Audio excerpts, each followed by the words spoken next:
Nakakalungkot isipin na ang matagal ng relasyon na umabot sa 12 years ni Kim Chu at Sian Lim ay nauwi sa hiwalayan. Kaya ang tanong ng karamihan, what went wrong? Ating alamin ang punot dulo ng kanilang paghiwalay na hanggang ngayon ay hindi makamove on si Kim Chu. Ating alamin.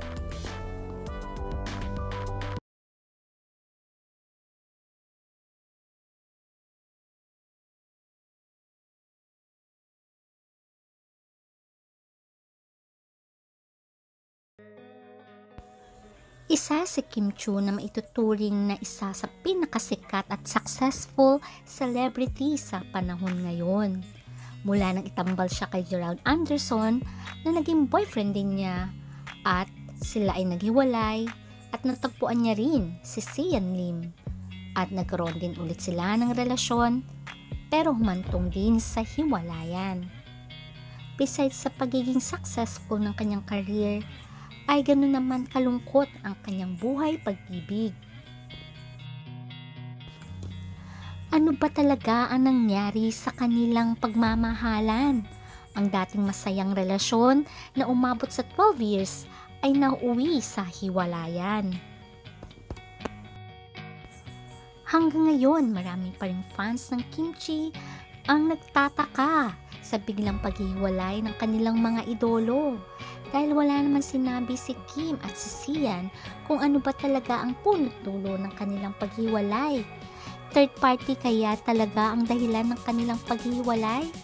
Although inamin naman nila sa kanilang Instagram account na hindi third party ang dahilan ng kanilang paghiwalay. Pero maraming pa rin mga netizens ang hindi naniniwala sa bigla na lang paghiwalay ni Kim at ni Sian Lim. Kaya naman ang pinagtataka ng mga fans at ganoon din ng mga netizens kung bakit laging emotional at naiiyak si Kim pag ang tinutukoy ay tungkol sa pag-move on, especially sa kanilang showtime. Kaya naman merong event doon na bigla na lang siyang napaluha habang ina-advise niya ang isang babaeng nag-move on din. Ating alamin kung anong sinabi ni Kim. Lahat naman na nangyayari sa buhay natin is written and ginawa na yun bago pa man tayo pinanganak. So mas madaling tanggapin lahat ng bagay. O diba hanggang ngayon ay nasasaktan pa rin si Kim habang nag-move on siya dahil sino ba naman ang hindi masasaktan at nagnanais na magkaroon ng happy ending ang kanilang relasyon na umabot ba naman sa 12 years.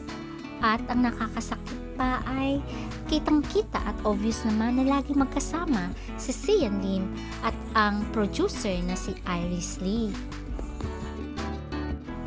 Kaya naman ang mga fans ng Kimchi ay nalungkot, especially ang mga loyal fans ni Kim Chu na nagdadalamhati at nasasaktan din habang nakikita nila si Kim na lumuluha sa mga telebisyon, especially kung ang pinag-uusapan ay tungkol sa pag-move on.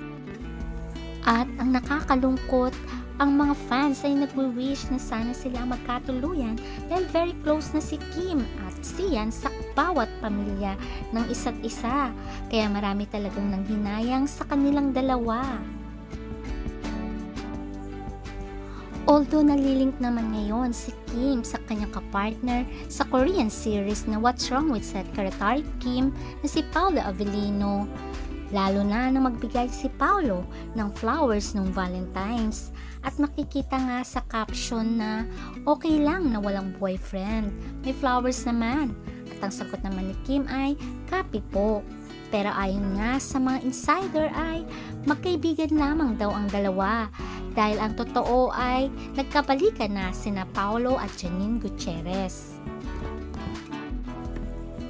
Pero ayon nga sa obserbasyon ng mga fans at mga netizens, mukhang si Kim lang ang malungkot at nasasaktan dahil pagdating naman kay Sian, mukhang nag-e-enjoy to sa piling ng producer na si Iris Lee.